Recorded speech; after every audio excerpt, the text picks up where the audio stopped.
한 문제를 말씀이 되겠습니다. 제가 빨간 글씨 앞에까지 읽겠습니다. 그 다음부터는 다 같이 보겠습니다. 형제들아, 내가 너희에게 나아가 하나님의 증거를 전할 때에 말과 지혜의 아름다운 것으로 아니하였나니, 내가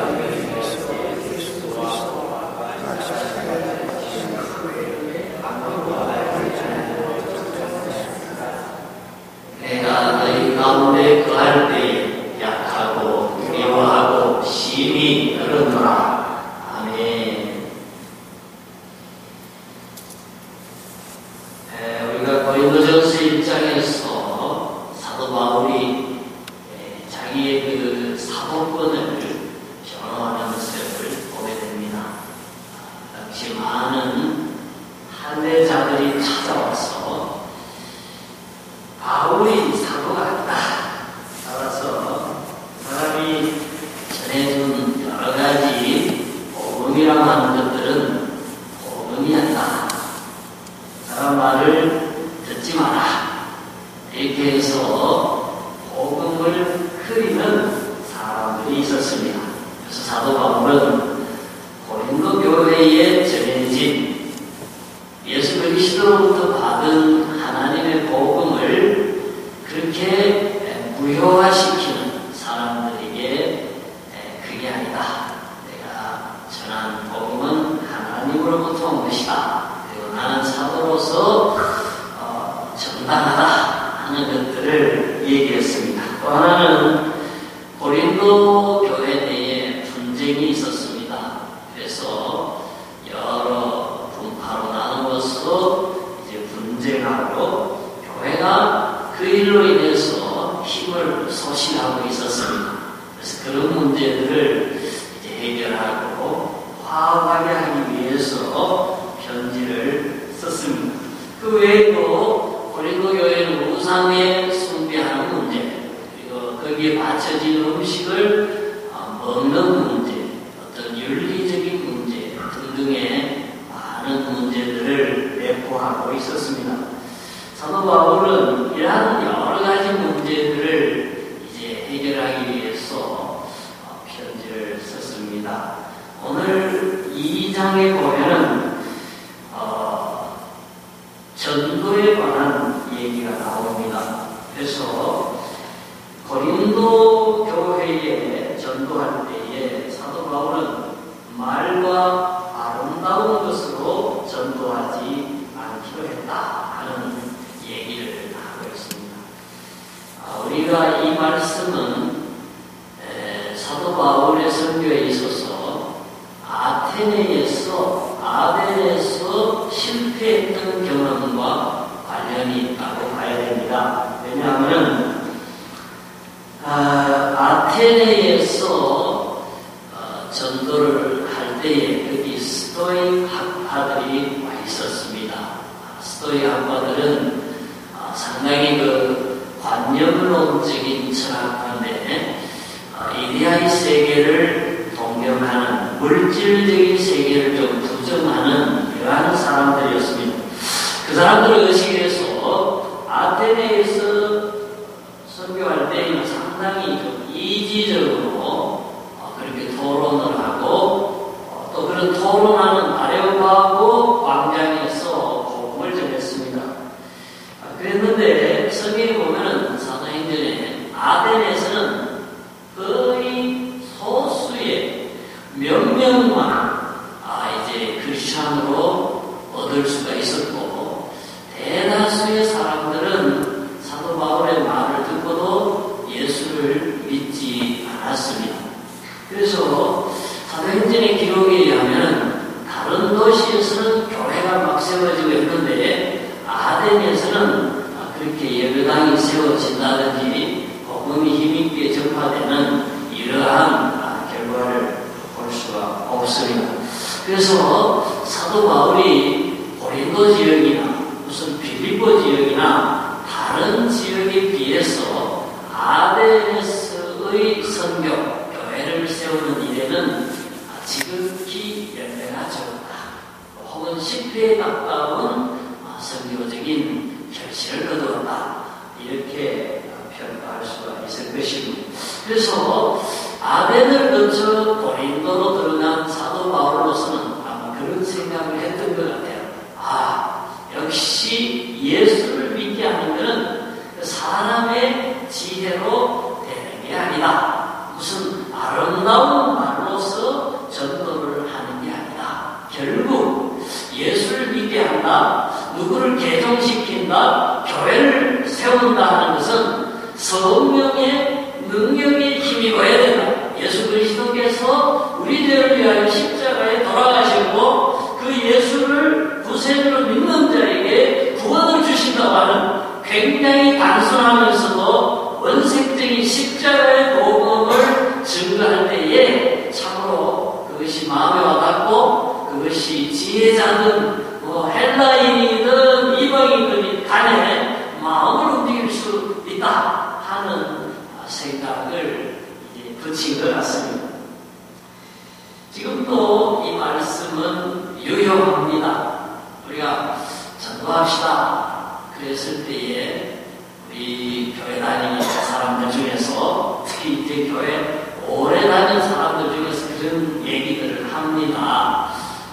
목사님 저는 이 말주변이 없어서요 전도를 잘 못합니다. 그렇게 얘기하는 사람들이 들어 있습니다. 근데 오늘 우리 고린도전서 2장에 사도 바울을 통해 주신 하나님의 말씀에 의하면 전도는 말 잘하는 사람, 지혜롭게 말하는 사람, 아름답게 말하는 사람이 전도를 하는 게 아니다 하는 것을 분명히 알려주고 있습니다. 전도는 아직 예수 그리스도가 내 구세주 되신다고 하는 이 놀라운 확실한 사실을 얘기만 해줄 수 있으면 훌륭한 전도라 하는 것을 얘기하고 있습니다. 그래서 사도 바울은 그렇게 얘기하죠. 내가 너희 가운데 거할 때에 약하고 두려워하고 심히 떨었다. 그럼 왜 사도 바울이 죽은 사람도 살리고 여러 번 두들겨도 맞고 강물에도 바다에 파선한 배도 타고 했던 사람이 왜 그렇게 담대한 사람이 고린도에서는 약하고 두려워하고 심히 떨었겠는가? 이러한 표현을 볼 때에 고린도시가 굉장히 우상에 사로잡혀 있고 굉장히 도덕적으로 타락해 있고 거기에 또 유대로부터 온 율법주의자들, 할례당들이 굉장히 또 심하게 반대를 했고 동시에 아덴에서처럼 고린도도 아주 국제적인 도시니까 많은 철학자들이나 또 지혜가 있다고 얘기하는 지식인들이 있었기 때문에 아마 여러 가지로 사도 바울이 이 고린도에서는 교회 세우기가 참 힘들겠다. 이 고린도에서는 개종시키기가 참으로 어렵겠다. 왜? 도덕적으로 타락했으니까. 왜? 우상이 너무 횡행하니까. 왜? 아덴처럼 예수 사람 믿던 그런 지식인들이 너무 많으니까 힘들겠다 하는 인간적인 생각을 했던 것 같습니다. 그러나 결과적으로 고린도에는 교회가 세워졌습니다. 많은 하층민을 중심으로 그 당시 고린도 시티의 사회계층을 이루는 아랫부분의 사람들이 대거 교회 안으로 들어왔습니다. 그래서 그런 얘기, 너희 중에 문벌이 좋지 않고 세상적으로 볼 때에는 가진 것도 없고 그렇지만은 하나님이 다 부르셨다고 얘기하는 것으로 봐서 그리고 고린도서가 여러 고린도 지역에 있는 교회들에게 보내는 편지로 기록된 것으로 봐서 고린도에는 바울이 생각할 때에는 어렵겠다 하고 시작을 했지만 결과적으로는 교회가 굉장히 용서가 그리스도인들이 많이 발생했다는 것을 볼 때에 역시 전도는 사람에 의해서 되어지는 게 아니다 하는 것을 보여주고 있습니다. 우리 한번 읽어볼까요? 위에 그 빨간 글씨까지는 내 말과 시작. 내 말과 내 전도함이 설득력 있는 지혜의 말로 하지 아니하고 다만 성령의 나타나심과 능력으로 하여 너희 믿음이 사람의 지혜에 있지 아니하고 다만 하나님의 능력에 있게 하려노라. 그래서 4절에 오면은 이러한 뜻이 더 분명해집니다. 내가 고린도에서 복음을 전할 때, 고린도 교회를 세울 때에 내가 무슨 설득력 있는 언변으로 어떤 지혜로운 어떤 언변으로 한 게 아니다. 성령의 능력과 나타나심, 역사로 말미암아 이제 감당했다고 하는 그러한 얘기들을 하고 있습니다. 실제로요, 제가 목회 생활을 하면서 교회에 나오시는 분들, 특별히 그 초신자들, 그리고 교회 오기 직전의 상황이 굉장히 불신앙 가운데 있고 교회에 대해서 완강히 거부 반응을 보이는 사람들 가운데서 예수 믿는 사람들을 보면은 특히 그런 생각을 많이 하게 됩니다. 우리 교회 같으면 우리 황일환 집사님이 아주 대표적인 예가 되겠어요. 처음에 김효순 권사님 돌아가시고 장례 절차를 의논할 때는 그 사람들이 교회 나오는 건 상상도 못했고 아예 그 장례 예배도 안 드리는 거예요. 장례 예배는 못 하고 집에도 못 오게 하는 분들이에요. 근데 그분들이 지금 교회에 나왔어요. 딸이 나오고 아들이 나오시고 그리고 되게 기쁘게 예배를 드리시고 열심히 공사를 하려고 하잖아요. 제가 그걸 가만 보면 지금도 그런 생각이 들어요. 야, 저분들이 그때 정말 그분들이 맞나 싶은 정도로 그런 생각이 들어요. 근데 그걸 누가 합니까? 그 임목사가 그렇게 어떻게 좋습니다. 아니면은 다른 사람이 그렇게 설득을 시키나 도저히 아무도 할 수 없는 일들을 하나님이 하시냐. 단지 우리가 하는 얘기는 그것뿐이었어요. 사랑하는 어머니가 특히 예수를 믿었고 갈릴교회에서 마지막 한 6년을 그렇게 헌신적으로 섬겼고 그리고 돌아가시기 전에 두 가지 소원 중에 하나가 자녀들이 참 예수 믿는 것이었는데 어떻게 그럴 수가 있겠습니까? 장례식을 믿는 식으로 치르고 그리고 어머니 나이를 교회에 나오시면 좋겠습니다. 우리가 얘기하면 그거밖에 없어요. 그런데요, 그분들이 장례식을 치르고 첫 주 나왔을 때는 그냥 인사로 나오죠. 다 그렇게 알았어요. 근데 그 다음 주에 정말 나오고 또 그 다음 주 나오고 그 다음 주 나오고 요즘은 그렇게 말해요. 안길사님이 어깨에 갈릴리 교회에 예수 믿으세요. 글씨 쓰진 띠를 메고 저 블루와 크리스티에 나가서 아무나 만나는 사람마다 복음 전하고 싶다는. 그래서 내가 참 속으로 그래요. 제가 너무너무 사람이 변했다. 저렇게도 변할 수가 있나. 저렇게도 변할 수가 있다.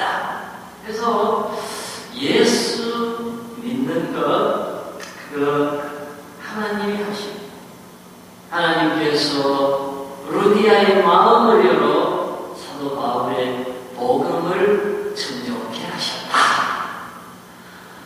그래서 우리가 내 힘으로 전도하는 게 아니라 하나님이 주시는 힘으로 전도한다. 하나님의 성령께서 사도 바울을 아시아에서 빌립보로 보내시고 빌립보로 갔을 때 강변에서 기도하는 여자들을 만나게 하시고 성령께서 그 가운데 루디아의 마음을 열어 예수를 믿게 하시고 성령께서 귀신을 쫓아내게 하시고, 성령께서 그 밤에 지진을 보내어 감옥이 흔들리고 열리게 하시고, 그 사건을 통해서 간수가 예수 믿게 하시는 이 모든 일을 볼 때에 특별히 전도에 관련해서, 누가 개종하는 일에 관련해서, 누가 회개하는 일에 관련해서, 누가 정말 예수를 믿고 죄사함을 얻고 하나님 자녀가 되는 이 일에는 하나님의 성령이 특별히 관여하시고 개입하시고 도와주신다는 것을 성경은 보여주고 있고, 사도 바울이 고린도전서 2장 4절을 통해서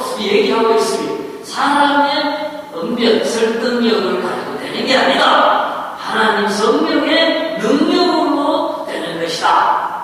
이 말이요, 오늘 우리들에게 힘과 용기를 줍니다. 아이고, 내가 말주변이 없는데 어떻게 전도하나. 요즘도 오는 사람들은 사는 것도 잘 살고 공부도 많이 배우고 교회에 관심이 없는 것 같은데, 내가 어떻게 그 사람들을 전도할 수가 있겠다. 여러분, 내 생각이에요. 원래 전도는 성경에도 그렇게 보여주고 있습니다. 사도 바울을 통해서 하나님이 말씀하시니, 내가 하는 거야. 너희들 그냥 소개만 하면 돼. 그냥 내가 하는 일을 그냥 얘기만 해. 나머지는 내가 역사하는 거야. 마음을 여는 것도, 죄악을 떠나는 것도, 은혜의 자리에 나오는 것도 내가 하는 거야. 오늘 성령께서 하신다 하는 것을 얘기하고 있습니다. 그래서 사도 바울은요, 그래서 성령의 역사, 성령의 충만함, 예수 그리스도의 영으로 충만해야 되는 이유를 저렇게 말하고 있습니다. 우리 같이 한번 읽어보겠습니다. 시작. 사람의 일을 사람의 속에 있는 영외에 누가 알리요? 이와 같이 하나님의 일도 하나님의 영 외에는 아무도 알지 못하느니라. 우리가 이것을 말하거니와 사람의 지혜가 가르친 말로 아니하고 오직 성령께서 가르치신 것으로 하니, 영적인 일은 영적인 것으로 분별하느니라. 아멘. 그래서 사람의 지혜와 성령의 지혜, 사람의 가르침과 성령의 가르침이 차이가 있다 하는 것을 얘기하고, 이런 것은 굉장히 영적인 일이지만 우리가 하나님의 영을 받았을 때에 우리 속사람이 알고, 또 하나님의 영을 받은 사람이 영적인 일을 분별할 수 있다라고 얘기하면서 성령의 인도하심을 받는 사람들이 되자 하는 말씀을 하고 있습니다. 그래서 사랑하는 성도 여러분, 우리가 예수 그리스도의 영으로 충만해가지고 많은 영혼들을 긍휼히 여기고, 또 한 영혼이라도 구원하기 위해서 정말 성령의 능력을 던지고서 전도하고 교회로 인도해서 많은 사람을 구원하고 칭찬받고 상급받고 참 생명의 은인이 되는 그런 귀한 복음의 전도자들 될 수 있다.